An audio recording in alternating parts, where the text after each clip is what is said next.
gagawin na natin yung panglalagay natin sa loob ng ating iniyaw na pusit. Hinalo-halo lang natin ang sagad yan. Tapos syempre set aside. Pusit naman, papalamanan na natin ng mga pampasabog sa loob. Inusok-tusok na natin sa katawan niya yung ating mga barbecue stick. Tapos hiniwa-hiwaan na natin ng ganyan. Salang na natin tropa at iihawin natin ng mabisa yan. Pakukuluan natin ng 30 seconds yung ating mga tahong. Gawa naman tayo ngayon ng mala chili con carne na giniling na pork tropa. Wala kasing giniling na baka beef sana.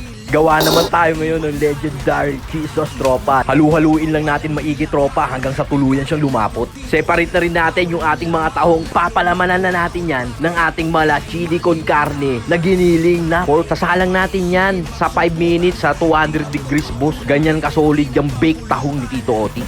Para syempre plating na rin natin. Latag na natin yung ating pusit. Ilalagay na rin natin sa palibot niya yung ating mga baked tahong na may palaman na giniling na baboy tropa.